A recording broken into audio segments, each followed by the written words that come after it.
Welcome to Ability Anywhere Radio, a disability advocacy podcast with transcripts for deaf viewers. This is DJ Ability. Happy National Disability Employment Awareness Month, also noted under the hashtag NDEAM. We are proud to support the kickoff of the Uniquely Able for Entrepreneurship Salon, a series of accessible online community conversations about changing the concept of what it means to have a disability. This is the brainchild of Melissa Green, an author, digital accessibility consultant, and founder of A Blue Green Galaxy and the Uniquely Able brand. Melissa, the event's keynote speaker, will be joined by Beth Barony, creativity coach for genre novelist slash writing coach who supports artists with disabilities, along with Queen, playwright and director of inclusive theater. Melissa and her talented guests slash disability inclusion advocates will be reviving and redefining the notion of a salon to make it more accessible and inclusive in today's climate. We are uniquely abled.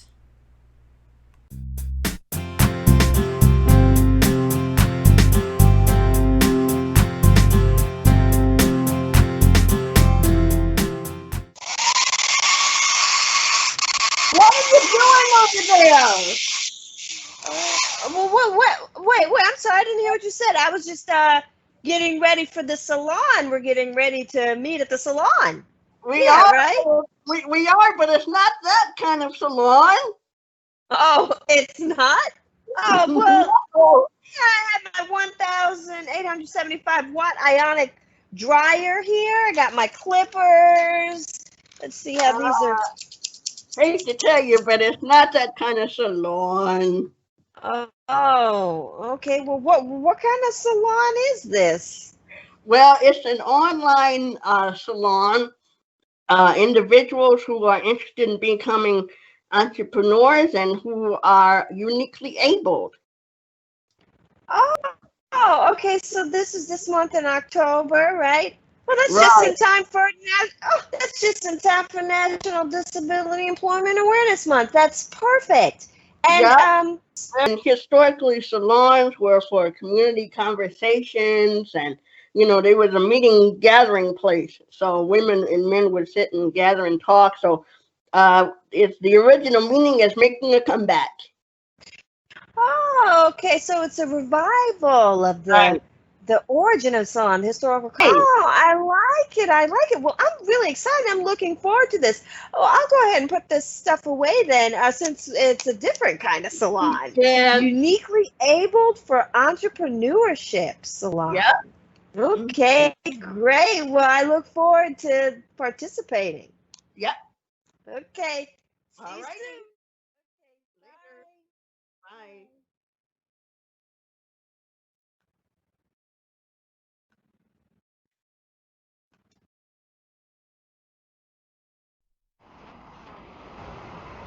Hi, guys and gals. My name is Melissa Green, and this is the first of the Uniquely Able Salon Gathering series. So I wanted to chat with you guys about creating this event and an accessible path for entrepreneurship.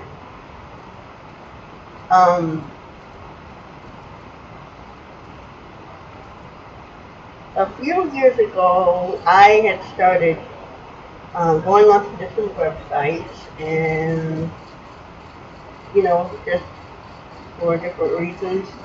And I would find out that many of them were accessible, like Audible, and then there were lots of websites that were not accessible. And I would contact the different companies to let them know that their websites were not accessible and to see if they had an accessibility tool. And they would either say that, well, they would say that they didn't have an accessibility team, But then they would probably say that if they had to make it accessible for me, then they had to make the website accessible for everybody else. And I hadn't been charging for consulting services or anything, but recently I've begun charging for consulting services, and so then I would contact the company, some of the recent websites that I would go to, and they would say that either we'll get back to you or we'll give the information to our product team, and then or we'll update you when we decide to include those features. And I'm still waiting.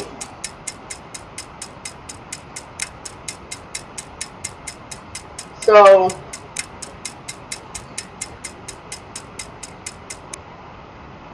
I realized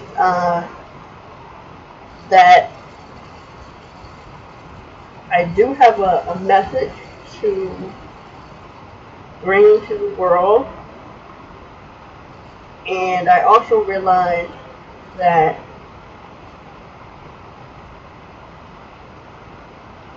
people with disabilities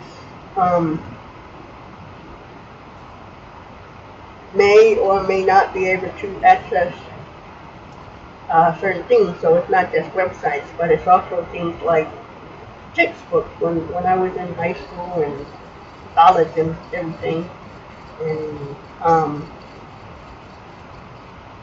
pretty sure probably middle school too, but I never got, a lot of times I wouldn't get all of my textbooks, so I might get part of a textbook full course and then I may not get the rest of it, or I just may not get a textbook at all in accessible format. And or like when I was in college, Wayne County was good as far as accessibility for, they did have an access department, and so I did have note takers, and so in fact one of the note takers that I had, we still talk, so but as far as, then I went to another college, Mary Grove, and they didn't have, a lot of times they wouldn't have my tests ready, so a lot of times I would have to go home and not take, whereas Wayne County, the teachers, they would take me outside the room and read the tests and, things like that. But so I realized, that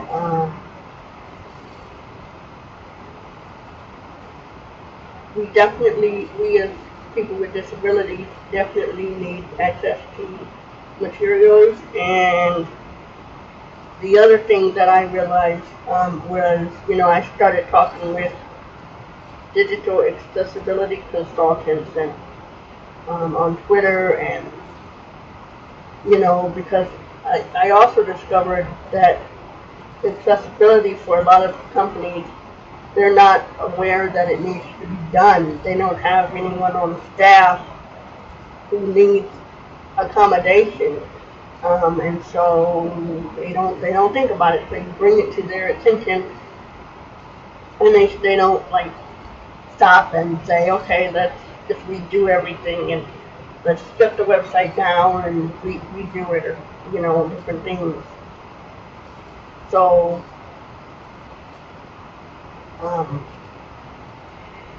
when I was talking to people on Twitter, one of the digital accessibility consultants had asked me what my USP was, my unique selling proposition, and I mentioned to her that my unique selling proposition is that I have the life experience of encountering inaccessibility. And um, so that makes my services unique because a lot of digital accessibility consultants don't have that life experience. And so as she pointed out, we definitely need more of those that have the life experience. And I mean, we're the ones, well, everybody needs to be able to access materials, but the people with disabilities are at a disadvantage as far as a lot of, different websites. And I mean, people are now being made more aware, but it's still some, many websites are not accessible, and I don't know, it just seems like they, when you mention it to them, they feel like it's a lot of work. Now, some websites, there was one company I contacted years ago, they were able to actually go in to the back end of the website and make some of the suggested changes, and then they actually sent it back to me to see how accessible it was, and it was more accessible. So, but there needs to be more accessibility, more accessible content. And I mean, this is definitely the skills economy. And, a lot of digital accessibility consultants um, who have the life experience definitely have the skills to um, make the websites more accessible because they know what things will make the website more accessible. They may still have to use some tools, different testing tools and that whole thing, but they have some ideas and can give you some suggestions of what might make the website or the different content accessible. And so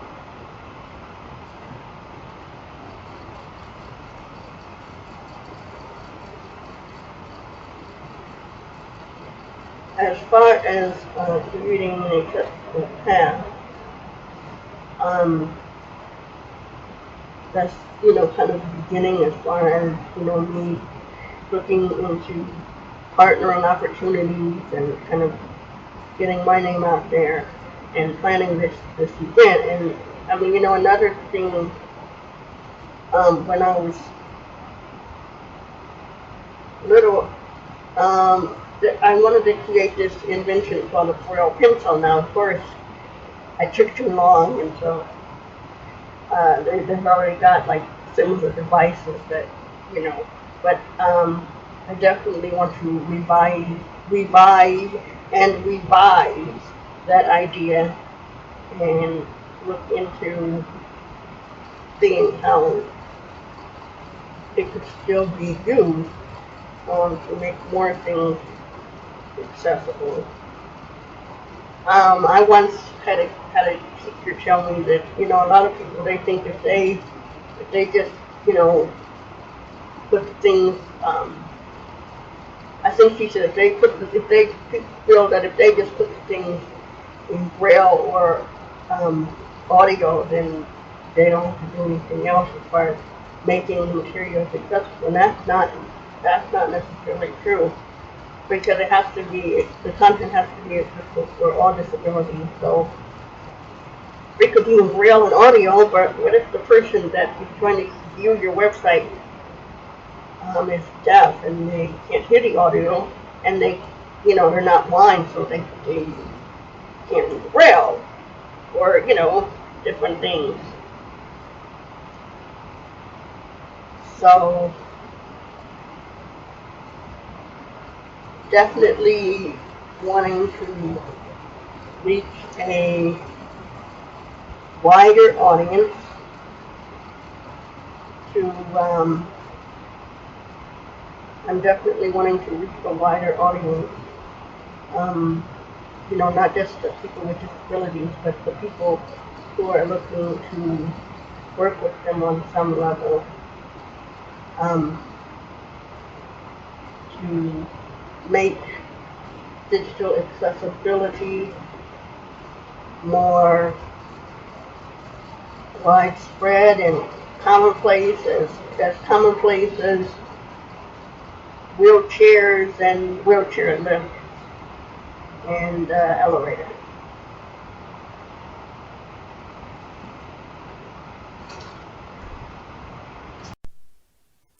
Hello, everyone.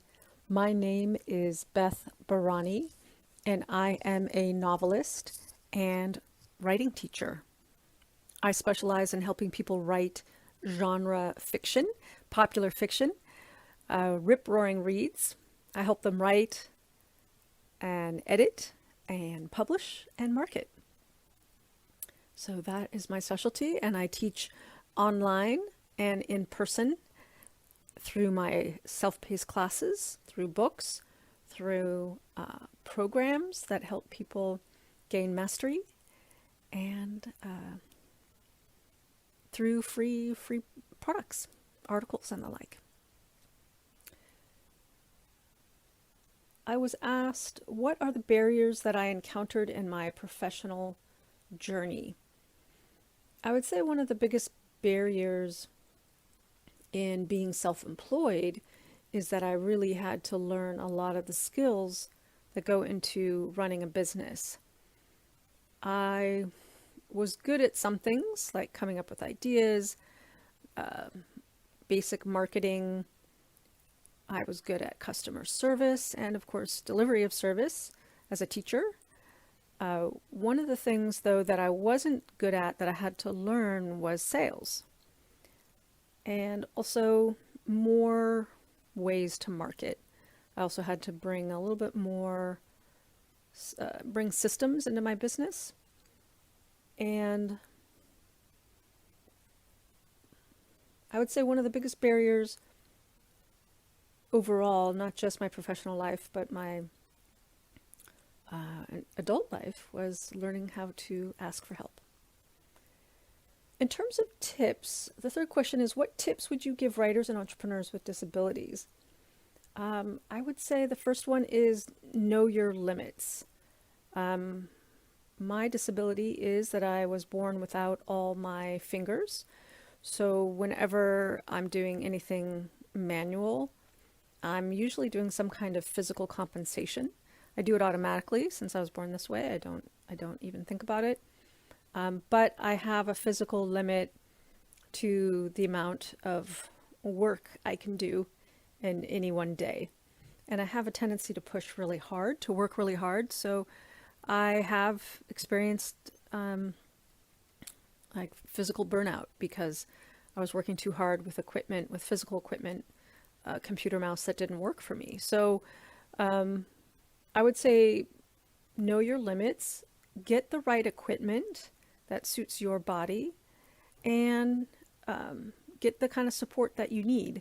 There was a time when I was healing from repetitive stress injury that I got to move into voice activated technology for writing. That was really helpful, and I actually use still a lot of the free voice activated technologies to dictate my work. And I just need to be aware of my limits. That doesn't mean I think small. I continue to think big, and I continue to have ambitious projects. I would say, know your limits, get the right tools and technology. If you're not able to work in bigger chunks of time, work in smaller chunks of time. I actually generally write my books in bite-sized chunks, so I might be writing anywhere from 30 minutes to an hour at the very most. Then I take a break, and I just really need to do that for my physical well-being and mental well-being. In terms of other advice, I have learned to incorporate mentioning my disability in the service of the work I do for others, and that was a big learning curve for me, and I think I'm still learning how to do that in a graceful way. But I also think that if one doesn't feel comfortable about talking about their disability as part of their working life, then don't do it. Do whatever is comfortable for you. I'm very happy to talk with anybody who has questions about being a writer, also being an entrepreneur with a disability, and any other part of entrepreneurship. I'm very passionate about this project. Thank you so much for listening. I hope my tips help you, and I'm happy to be a part of this event. Thanks so much.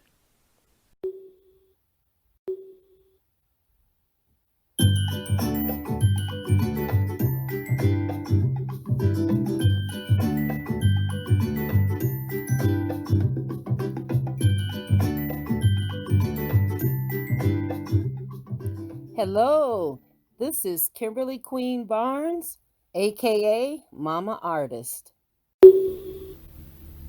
I would like to take a quick moment to share with you all who I am. I am first a servant of the only wise and living God. I am the matriarch of my family, a wife, a daughter, a sister, a auntie, a cousin, a niece, a caregiver, and a person of charity with a kind heart. I am a warrior too. I am like the universe, having the framework of the super string theory. I am many dimensions. I am unbounded in the cosmos. I am a poet, a director, a producer, a playwright. I am Mama Artist. And I am here to share with you a few moments in time. And I would like to give you a virtual hug and to tell you that you are awesome too. No matter what anyone tells you, you have value. You have something special to bring to this world, no matter how small your beginnings. You are wonderful, beautiful, just as you are. And as my mentor, Jewel Diamond Taylor, taught us, she said, as within, so without. You are alive and you have survived in 2020. I want you to thrive. And I encourage you to share your gift with the world, which is inside of you. Move in a little closer. Come on, have a seat. Let me pour you a cup of my wonderful chai tea. Listen closely, because finally, here's my message. And it's to everyone, especially the uniquely abled community. It's in the form of a question. Do you know about the path? Well, what path, you might ask? Well, the path that leads to your creative expression being realized. The path that leads to opening your business. And perhaps the path that leads to your dreams. Now, some people started out on the path a long time ago. And some people will join the path well after 2020 is said and done.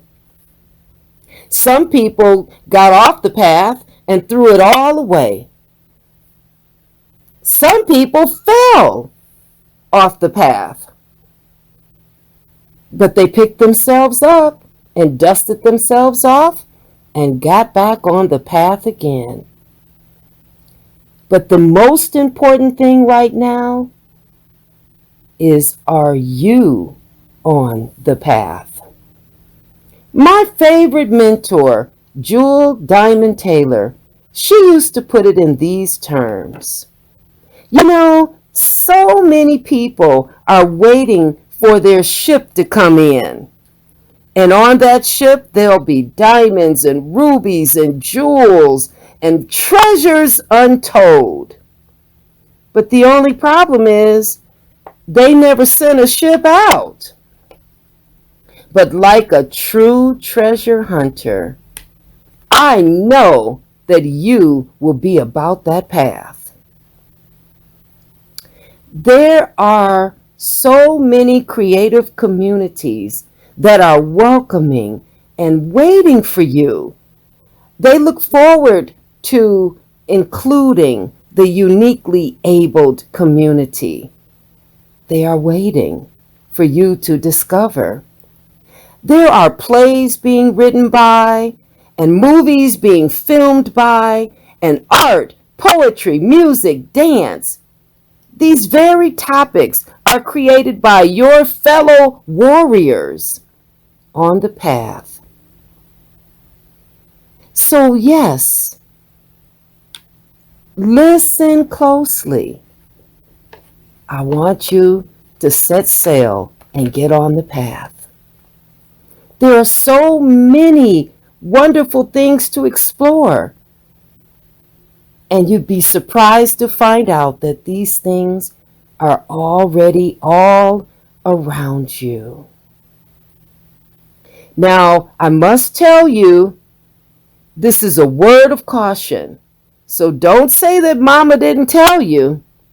But there will be disappointments, heartaches, hard times, people who don't understand you, people who don't believe in you, and people who are bent on discouraging you. But once you can get over those hurdles, pick yourself up, dry your tears, put a Band-Aid on, and get on the path again. You'll never get there if you never have enough belief in yourself to try. Well, this has been my special offering to the Uniquely Abled Community Entrepreneurship Salon. And in our next segment, I will share with you more about the journey of the artist warrior. So stay tuned. This has been a special message from me, Madam Queen, and I can be reached at mamaartist.com at gmail.com, or look me up on Twitter, the @ Mama Artist and the number 1. Mama Artist and the number 1. That's my Twitter handle or ID, the @ Mama Artist and the number 1. My music selection is from the free public domain music Creative Commons, completely royalty free. And the name of my selection is entitled Pickled Pink. See you next time.